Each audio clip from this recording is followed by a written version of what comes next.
Hello बच्चों। पिछले video lecture में हम सब ने विद्युत रोधी पदार्थ तक का अध्ययन किया था। उसके बाद हमने एक नोट पॉइंट जाना कि 1 कूलम आवेश में 6.25 गुने 10 पर पावर 18 इलेक्ट्रॉन होते हैं। ठीक है, यहां तक की जानकारी हम सब ने प्राप्त कर लिया था। अब इसके आगे बढ़ते हैं। ठीक है, यहां तक जो जानकारी प्राप्त की है उससे कुछ प्रश्न ले लेते हैं। आगे हम जो भी पढ़ेंगे कुछ ऐसा ही करेंगे, जो पिछले दिन पढ़ेंगे उन सबका प्रश्न अगले दिन ले लिया जाएगा। तो पीछे हम जो 2 वीडियो लेक्चर लिए हैं उससे संबंधित जो भी प्रश्न बनता है वो हमने यहाँ लेने का प्रयास किया है। कुछ छूट जाए तो देख लीजिएगा आप सब, लेकिन हमें तो नहीं लगता है कुछ छूटना चाहिए। चलिए देखते हैं पहला प्रश्न क्या है। लिखा हुआ है 1 कूलम आवेश में कितने इलेक्ट्रॉन होते हैं। ठीक है, तो आपको अभी अभी अभी बताए हैं कि 6.25 गुने 10 पर पावर 18 इलेक्ट्रॉन होते हैं 1 कूलम आवेश में। ठीक है, दूसरा नंबर सवाल है, एक चालक पर सामान्य अवस्था में 5 इलेक्ट्रॉन अधिक है। ठीक है, इस चालक पर आवेश की मात्रा तथा प्रकृति क्या होगी। ठीक है, बोला है 5 इलेक्ट्रॉन अधिक है, इसका मतलब है कि n बराबर दिया हुआ है 5 और इलेक्ट्रॉन पर कितना आवेश होता है वो तो हम सब जानते ही हैं। कितना होता है 1.6 गुने 10 पर पावर -19 कूलम। ठीक है, पूछा है आवेश क्या होगा यानी Q बराबर, और Q बराबर फॉर्मूला हम लोग क्या पढ़े थे Ne। n बराबर दिया हुआ है 5 और E का मान कितना है 1.6 गुने 10 पर पावर -19 कूलम। ठीक है, तो ये दोनों जब गुना करेंगे तो हो जाएगा 1685, मतलब 8.0 गुने 10 पर पावर -19 कूलम। यानी इसे ऐसे लिख सकते हैं 8 गुने 10 पर पावर -19 कूलम। ठीक है, ये होगा इस पे आवेश। अब कैसा आवेश होगा, तो यह होगा ऋणात्मक आवेश। ऋणात्मक होगा। पूछा आवेश की प्रवृत्ति कैसा होगा, ऋणात्मक, क्योंकि इलेक्ट्रॉन पर ऋणात्मक आवेश होता है और ये बोला गया है कि 5 इलेक्ट्रॉन अधिक है। ठीक है, इसका मतलब है कि इस पे ऋणात्मक आवेश है। ठीक है, अब आगे बढ़ते हैं अगले सवाल की तरफ। तीसरा नंबर सवाल है, एक चालक पर बोला है एक चालक पर 6.4 गुने 10 पर पावर 19 घनावेश है। ठीक है, इस चालक पर सामान्य अवस्था से कितने इलेक्ट्रॉन कम या अधिक है। ध्यान से देखिए कितना लिखा हुआ है 6.4 गुने 10 पर पावर -19 कूलम, और ये बोला है कि घनावेश है। ठीक है, और इस पर पूछा गया कि कितना इलेक्ट्रॉन है, मतलब Q पहले से देखे हैं 6.4 गुने 10 पर पावर -19। ठीक है, पूछ रहा है कितना इलेक्ट्रॉन है इस पे, मतलब E बराबर अपने को E नहीं N बराबर बताना है अपने को कि कितना आएगा। ठीक है, N बराबर नहीं पता है, E बराबर तो हम लोग जानते ही हैं 1.6 गुने 10 पर पावर -19 कूलम। तो N निकाल देते हैं। देखिए यहीं पे हम लोग क्या जानते हैं Q बराबर Ne, तो N बराबर क्या हो जाएगा Q बटे E, यानी Q का मान तो दिया हुआ है 6.4 गुने 10 पर पावर -19 और बटे 1.6 गुने 10 पर पावर -19।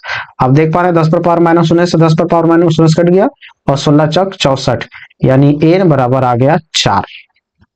ठीक है, तो पूछ रहा है कितना इलेक्ट्रॉन कम या अधिक है। अब घनावेश है, इसका मतलब है कि 4 इलेक्ट्रॉन कम है।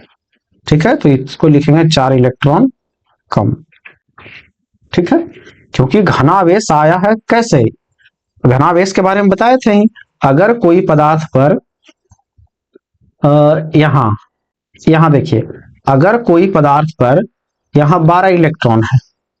ठीक है, इलेक्ट्रॉन दिया हुआ है 12 और प्रोटॉन दिया हुआ है 8। ठीक है, और एक पदार्थ और ले लेते हैं, यहाँ बी नंबर पदार्थ। ठीक है, ई हो गया ए नंबर। तो ये कोई भी पदार्थ चाहता है कि उदासीन हो जाए। उदासीन होने का मतलब क्या है कि प्रोटॉन और इलेक्ट्रॉन बराबर हो जाए। तो इसको बराबर होने के लिए, मतलब उदासीन होने के लिए, इलेक्ट्रॉन 4 निकालना हो पड़ेगा, तब नहीं ये 8 होगा। इसलिए 4 इलेक्ट्रॉन दे दिया किसको, इसको। तो 4 इलेक्ट्रॉन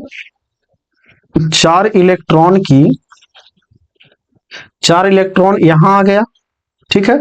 तो यहां 4 इलेक्ट्रॉन की कमी हुई है, ठीक है, 4 इलेक्ट्रॉन की कमी हुई है, तभी तो ये घनावेशित हुआ है, ठीक है। तो यहां लिखेंगे कमी हुई है इसकी वजह से, क्योंकि घनावेश बोल दिया था इसकी वजह से।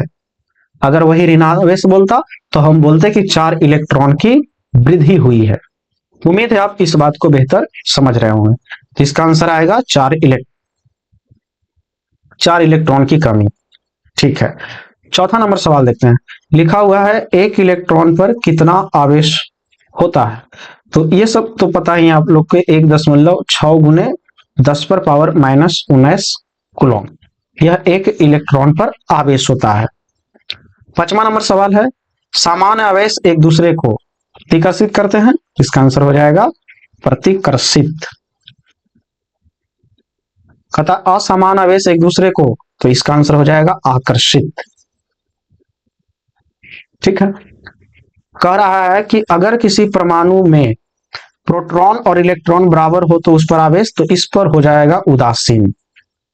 ये सब पहले भी पहले वीडियो लेक्चर में ही ये सारी बातें आप पढ़ चुके होंगे, ठीक है। अगला सवाल देखते हैं।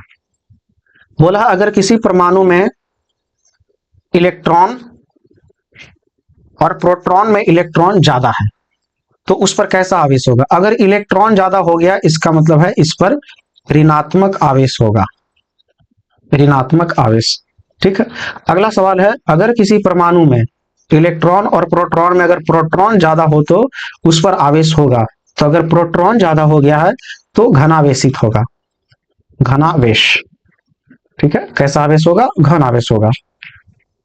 अगला प्रश्न है, परमाणु विद्युत रूप से होते हैं। तो परमाणु विद्युत रूप से उदासीन होते हैं, ठीक है। अगला सवाल है, आवेश की पहचान कैसे होती है। तो आवेश की पहचान आपको बताए थे पिछले वीडियो लेक्चर में, प्रतिकर्षण द्वारा होता है, प्रतिकर्षण द्वारा। अगला प्रश्न है, आवेश मापने वाला यंत्र कहलाता है, ठीक है। बताइए आवेश मापने वाला यंत्र क्या कहलाता है। तो आवेश मापने वाला यंत्र इलेक्ट्रोस्कोप कहलाता है, इलेक्ट्रोस्कोप, ठीक है। अगला सवाल है, कोई चालक इलेक्ट्रॉन त्याग कर कैसा आवेश प्राप्त करता है। तो अगर कोई इलेक्ट्रॉन को त्याग कर रहा है इसका मतलब है उस पर कैसा आवेश आएगा, घनावेश, घनावेश, यानी घनात्मक आवेश उस पर आएगा अगर इलेक्ट्रॉनों को त्याग कर रहा है तो। अगले प्रश्न की तरफ बढ़ते हैं। अगला प्रश्न लिखा हुआ है, कोई चालक इलेक्ट्रॉन ग्रहण कर कैसा आवेश प्राप्त करता है। तो अगर वह ग्रहण कर रहा है तो उस पर आएगा ऋणात्मक आवेश, ऋणात्मक आवेश, ठीक है। अगला सवाल है, आवेश का मात्रक होता है। तो आवेश का मात्रक होता है कूलम, जिसे हम एम्पियर सेकेंड भी बोलते हैं, एम्पियर सेकंड, ठीक है। अगला सवाल है, एम्पियर सेकंड किसका मात्रक है। तो अभी आपको बताएं एम्पियर सेकंड किसका मात्रक है, आवेश का, ठीक है। प्रोटॉन पर कितना आवेश होता है। तो प्रोटॉन पर आवेश होता है प्लस में 1.67 गुने 10 पर पावर -19 कूलम, ठीक है। करा इलेक्ट्रॉन पर कितना आवेश होता है, इतना ही होता है लेकिन यह ऋणात्मक में था, -1.67 गुने 10 पर पावर -19 कूलम, ठीक है। अगला सवाल है, परमाणु के कक्षा में कौन गति करता है। तो इलेक्ट्रॉन गति करता है, इलेक्ट्रॉन, ठीक है। अगला सवाल है, बाल और कांच में घर्षण से कांच पर कैसा आवेश होगा। तो हम आपको बताए थे बाल पे हमेशा और हमेशा धनात्मक आएगा। तो और पूछा है कांच पर कैसा आएगा। तो कांच पर आएगा ऋणात्मक, ऋणात्मक, ठीक है, तो उम्मीद है आप इन प्रश्नों का उत्तर अगर आसानी से दे पा रहे हैं, इसका मतलब है कि आप ठीक ठाक पढ़कर आए हैं। ठीक है, और अगर आप इन प्रश्नों को उत्तर देने में हिचकिचा रहे हैं या पीछे देख रहे हैं तो आप स्वयं को ठग रहे हैं। ठीक है, तो कोशिश कीजिए कि आप स्वयं को न ठगे, चीजों को पढ़िए और उसे उसे बताने का भी प्रयास कीजिए। ठीक है, चलिए तो आगे बढ़ते हैं। आज का अपना टॉपिक है विद्युत धारा एवं परिपथ। ठीक है, तो आज हम जानेंगे कि विद्युत धारा क्या है एवं परिपथ क्या है। ठीक है, तो पहले हम विद्युत धारा क्या है यह हम जान लेते हैं।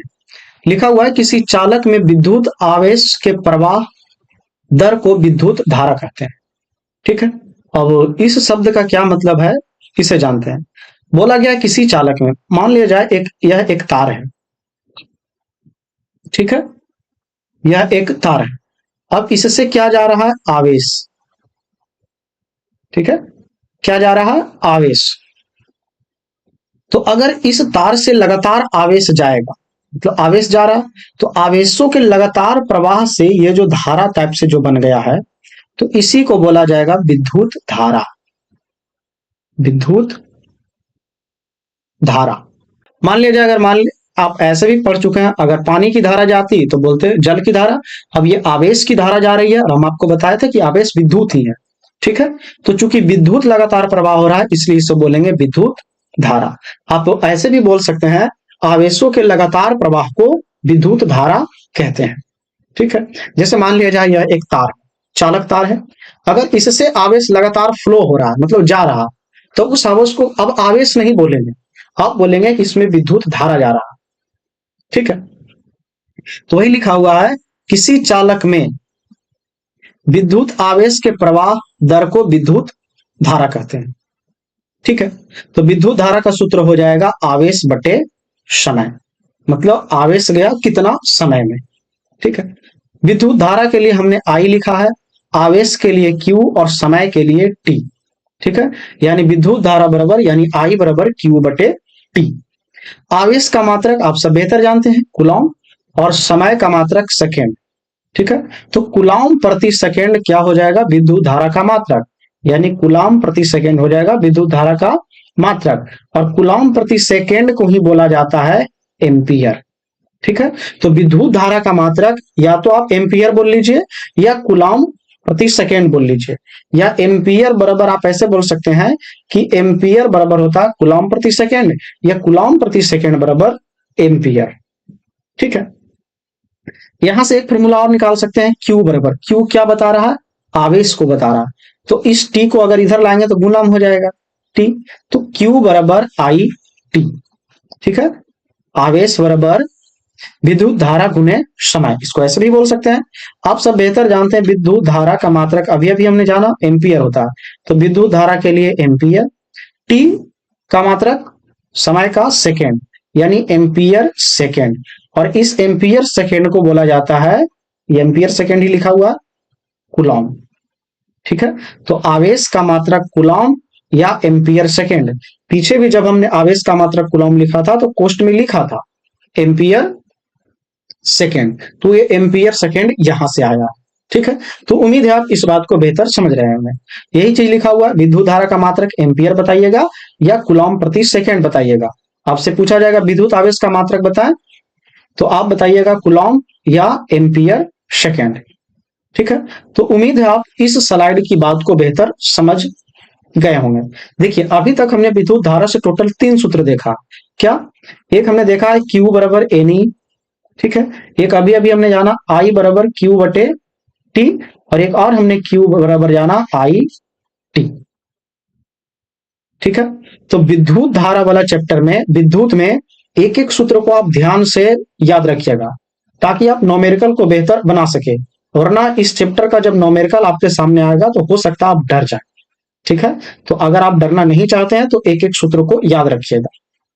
ठीक है, अब बढ़ते हैं अगले स्लाइड की ओर। ठीक है, अगले स्लाइड में देखते हैं पहले क्या लिखा हुआ है। यदि किसी चालक में ठीक है, यदि किसी चालक में कहने का क्या मतलब हुआ, चालक मतलब कुछ वैसा पदार्थ है जिससे करंट जाएगा। ठीक है, यदि किसी चालक में एक सेकेंड में, कै सेकेंड में, एक सेकेंड में एक कूलम आवेश प्रवाहित हो रहा, अगर इस तार में, इस चालक तार में एक सेकेंड में अगर एक कूलम आवेश प्रवाहित हो गया, ठीक है, तो परिपथ में प्रवाहित धारा, अब इसमें जो आवेश जा रहा है तो लगातार प्रवाह हो रहा है, मतलब एक सेकेंड में एक कूलम जा रहा है, तो एक सेकेंड में एक कूलम जा रहा है, तो इस धारा प्रवाह को बोला जाएगा एम्पियर। तो इसमें जो प्रवाहित हो रहा है धारा, इसे अब आवेश नहीं बोलेंगे, अब बोलेंगे कि इस तार में विद्युत धारा जा रही है। ठीक है, यानी क्या जा रहा है, एम्पियर, एक एम्पियर। तो अगर किसी चालक तार में एक सेकेंड में एक कूलम आवेश प्रवाहित हो रहा है, तो उस धारा के मान को कहा जाएगा एक एम्पियर। ठीक है, एक बार और फिर से समझिए, ये कोई चालक तार है, ठीक है, इसमें एक सेकेंड में एक कूलम आवेश प्रवाहित हो गया, क्या आवेश या धारा बोल सकते हैं, एक सेकेंड में एक कूलम धारा प्रवाहित हो गया, तो अब इसे, इस धारा प्रवाह को बोला जाएगा एम्पियर, कि एक एम्पियर धारा चला गया। ठीक है, तो यहां पे हमने एक एम्पियर को परिभाषित किया है, एक एम्पियर होती है। तो आपसे पूछा जाएगा कि एम्पियर का परिभाषा दे, तो आप ऐसे देंगे, किसी चालक में एक सेकेंड में एक कूलम आवेश प्रवाहित हो तो परिपथ में प्रवाहित धारा एक एम्पियर होती है। ठीक है, और एम्पियर किसका मात्रक है, विद्युत धारा का। ठीक है, तो हमें लगता है इस बात को आप बेहतर समझ गए, अब इस पे ज्यादा चर्चा करने की आवश्यकता है नहीं। चलिए अब अगले पॉइंट की तरफ देखते हैं। आप भी पहले नोट्स बिल्कुल बना लीजिए और चीजों को समझते चलिए। अगला लिखा हुआ है, किसी चालक में, ठीक है, किसी चालक में घनावेश प्रवाह की दिशा को धारा प्रवाह की दिशा माना जाता है। अब इसका क्या मतलब है, सुनिए, या का मतलब ही बताएंगे। जैसे एक तरफ है प्लस प्लस, ठीक है, एक तरफ है माइनस माइनस, ठीक है, प्लस वाला जिस ओर जाएगा, ठीक है, प्लस वाला आवेश जिस ओर जाएगा उसी ओर माना जाएगा कि विद्युत धारा की दिशा यही है। माइनस वाला अगर प्लस तरफ आएगा तो इस दिशा को नहीं माना जाएगा। ठीक है, तो चालक में धारा प्रवाह की दिशा किस तरफ माना जाएगा, प्लस से माइनस की ओर तरफ। ठीक है, ये वाला मान्य होगा। अगर माइनस से प्लस की तरफ अगर आप बता रहे हैं डायरेक्शन, तो गलत है, ऐसा नहीं होता है। ठीक है, तो विद्युत धारा की जो दिशा होती है वह धनात्मक से ऋणात्मक की ओर होती है, और इस धनात्मक गोला को बोला जाता है उच्च विभव, उच्च विभव, और ये माइनस वाला को बोला जाता है निम्न विभव। ऐसा अभी आप सुन मान लीजिए, निम्न विभव। तो आप क्या देख रहे हैं, धारा जब भी जाएगी तो उच्च विभव से निम्न विभव की ओर। अब ये विभव क्या होता है हम आपको नहीं बताएं, फिलहाल आप सुन लीजिए। अगर आपको विभव से नहीं समझ में आ रही हो बात, तो आप प्लस वाला से हिसाब से समझ लीजिए कि आपने क्या देखा, धनात्मक से ऋणात्मक की ओर अगर धारा जा रही है तो इसी दिशा को मान्य होगा कि यही है विद्युत धारा की दिशा। ठीक है, ऐसा नहीं है कि माइनस वाला से आप प्लस वाला की तरफ डायरेक्शन दे देंगे, कहेंगे यही है विद्युत धारा की दिशा, ऐसा आप नहीं करेंगे। या हमने इसी परिभाषा को या के तौर पर लिखा है, ऋणात्मक ऋणावेश या इलेक्ट्रॉन, ई फॉर इलेक्ट्रॉन के बहने की दिशा के विपरीत होती है। इलेक्ट्रॉन बहने के दिशा के विपरीत के क्या मतलब है, अब यहां पे माइनस चार्ज है यहां, ठीक है, तो यहां से जब इधर जा रहा है तो क्या जा रहा है, इलेक्ट्रॉन जा रहा है, क्योंकि इलेक्ट्रॉन पर ही माइनस चार्ज है ना। और यहां से जो जा रहा इधर प्लस वाला, ई क्या जा रहा है, प्रोटॉन जा रहा है। ध्यान रखिएगा इस बात का, माइनस से प्लस की तरफ कौन जाता है, इलेक्ट्रॉन, और प्लस से माइनस की तरफ कौन जाता है, प्रोटॉन। आप ऐसा ना समझिएगा कि विद्युत धारा में केवल इलेक्ट्रॉन ही बह रहा है ना, दोनों हो रहा है। ठीक है, माइनस से प्लस के तरफ कौन जा रहा है, इलेक्ट्रॉन, और प्लस से माइनस के तरफ कौन आ रहा है, प्रोटॉन। ठीक है, उम्मीद है आप इस बात को बेहतर समझ रहे होंगे। विद्युत धारा वाला में ऐसा नहीं है कि अगर इसमें विद्युत धारा अगर जा रही है तो ऐसा नहीं है कि इसमें केवल इलेक्ट्रॉन जा रहा है, ठीक है, न्यूट्रॉन भी जा रहा होगा, इसी में नहीं जाता, अलग अलग तार होते हैं उनके लिए। वो अगर एक बात आपसे पूछा जाए, एक सवाल लेते हैं यहीं पर, तो उम्मीद है आप इस दिशा को समझ गए। तो आप ये एक बात और यहीं पे बता देते हैं, हम धारा में दिशा बता रहे हैं कि विद्युत धारा की दिशा क्या होगी, तो हम आपको बताएं पॉजिटिव से निगेटिव की ओर, ठीक है। या हमने आपको बताया कि उच्च विभव से निम्न विभव की ओर, ध्यान रखिएगा इस बात का। तो अगर हम इसमें दिशा का चर्चा कर रहे हैं तो आप ये मत सोचिएगा कि अगर हम इसमें डायरेक्शन बता दिए तो ये सदिश राशि हो जाएगा, ऐसा नहीं होगा, ठीक है। विद्युत धारा एक अदिश राशि है, भले इसमें डायरेक्शन बता दे रहे हैं, ठीक है, लेकिन फिर भी यह एक अदिश राशि है, ठीक है। तो इस बात का भी आप ध्यान रखेंगे। देखिए अभी अभी आपको बताएं कि आवेश प्रवाह में केवल इलेक्ट्रॉन ही नहीं प्रवाहित होता बल्कि प्रोटॉन भी होता है। तो अगर आपसे कोई पूछे धारा प्रवाह में क्या कौन गति करता है, धारा प्रवाह में क्या गति करता है, option A electron, option B proton, option C ion, option D neutron, ठीक है। अब ये बताइए कि धारा प्रवाह जब होती है तो उसमें कौन गति करता है, इलेक्ट्रॉन, प्रोटॉन, आयन या न्यूट्रॉन, ठीक है। तो कुछ बच्चे सोच रहे होंगे इलेक्ट्रॉन, कुछ बच्चे सोच रहे होंगे प्रोटॉन, कुछ न्यूट्रॉन, लेकिन ऐसा नहीं है। ये प्रवाहित कौन हो रहा है, आयन, ठीक है। लेकिन हाँ, अगर ऑप्शन में प्रोटॉन नहीं होता तो हम इलेक्ट्रॉन को आसानी से टिक करके निकल जाते, लेकिन आंसर इसका बेहतर क्या होगा, आयन, ठीक है। ध्यान रखिएगा, आयन में हम क्या जानते थे, घन आयन होता है एक ऋण आयन, तो घन आयन प्रोटॉन ही बता रहा होता है और ऋण आयन इलेक्ट्रॉन को बता रहा होता है, इसके कारण इसका सही आंसर हो जाएगा आयन। तो उम्मीद है आप इस प्रश्न को बेहतर समझे होंगे, ठीक है। आप चाहे तो इस प्रश्न को, वीडियो को थोड़ा धीरे धीरे करके नोट करके लिख लीजिए। अब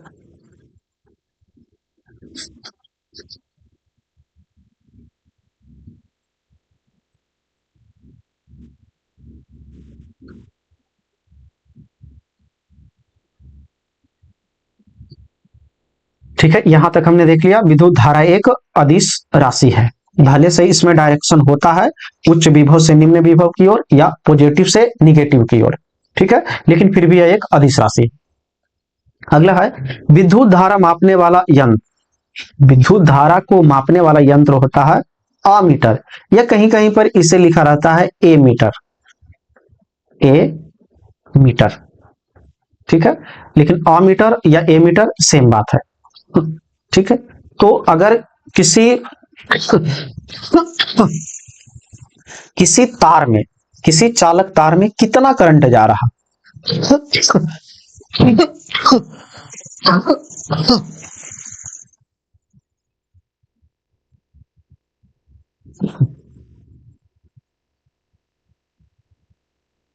किसी चालक तार में कितना करंट जा रहा, इस बात की जानकारी हमें प्राप्त करने के लिए क्या चाहिए, ए मीटर, ठीक है।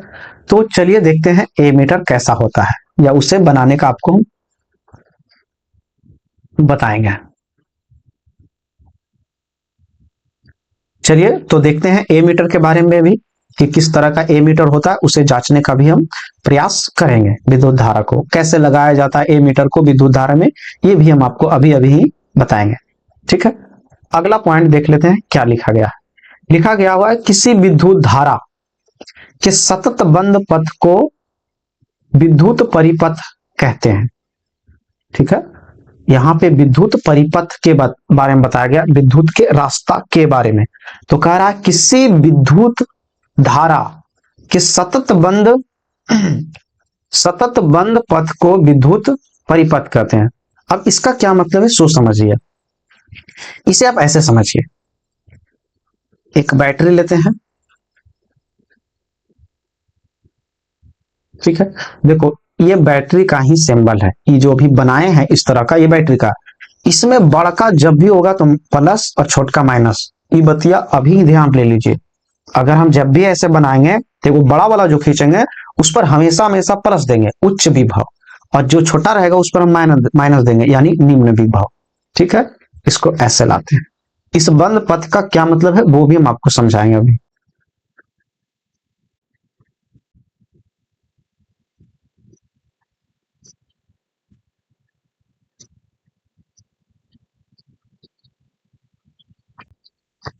ठीक है, इस चित्र को देखिए, आप भी बनाइएगा इसे। यह एक बंद परिपथ है। देखिए यहां पर लिखा हुआ है किसी विद्युत धारा के सतत बंद परिपथ को विद्युत परिपथ कहते हैं। मतलब बंद परिपथ के मतलब बैटरी से जोड़कर, यहां जो ये वाली चीज बना हुआ है ये बैटरी है, बैटरी।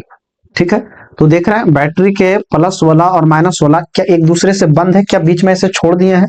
ऐसा तो नहीं है कि ये हमने बैटरी लिया और ऐसे तार लाके केवल ऐसे छोड़ दिया, ऐसा नहीं है, ये बंद है। तो इस बंद, तो ये जो सतत सतत मतलब हमेशा विद्युत धारा का प्रवाह होते रहना चाहिए, ये बता रहा। और बंद होना चाहिए, बंद परिपथ के मतलब ये जूटा होना चाहिए। ठीक है, तो आप देख लीजिए बैटरी है यह, यहां से करंट निकली। ठीक है, ये करंट ऐसे आ रही है, हम आपको अभी बताए थे कि प्लस वाला से निकलकर करंट कहां जाती है? माइनस वाला की तरफ, यानी उच्च विभव से निम्न विभव की ओर। ठीक है, यही होता है विद्युत धारा की दिशा।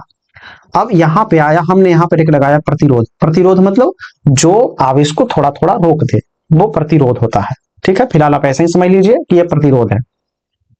अब ध्यान से देखिए, यहाँ पे हमने आमीटर लगाया।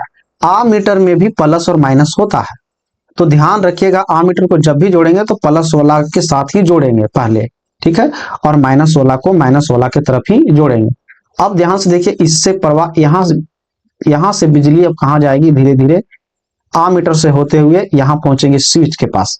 ठीक है, स्विच को आप क्या कर दीजिए? ऑन। आप जैसे स्विच को ऑन करेंगे तो ये एक सतत प्रवाह हो जाएगा धारा का। तो यहां से जब धारा जाएगी तो ये वाला जो सुई जैसा दिया हुआ है, ये इसमें कुछ हलचल देखेंगे, कुछ नंबर वगैरह लिखा हुआ रहेगा। ठीक है, तो जब ये नंबर ऐसे बढ़ेगा तो उससे आप अंदाजा लगा लेंगे इसमें कितना एम्पियर विद्युत धारा जा रही है। तो अमीटर कुछ इसी प्रकार काम करता है। ठीक है, तो इस चित्र को भी आप बनाएंगे ताकि चीजों को आप बेहतर समझ सके। ठीक है, तो इस तरह के चित्र को, इस तरह के चित्र से आप आदी हो जाइए, क्योंकि इस तरह का चित्र इस चैप्टर में आना आम बात है। ठीक है, तो अगर आप चित्र को बेहतर समझ लेंगे तो हमें नहीं लगता है कि थ्योरी को समझने में आपको ज्यादा दिक्कतें होगी। ठीक है, तो आज के लिए इतना ही रहने देते हैं, तो मिलते हैं अगले वीडियो लेक्चर में। तब तक के लिए जय हिंद।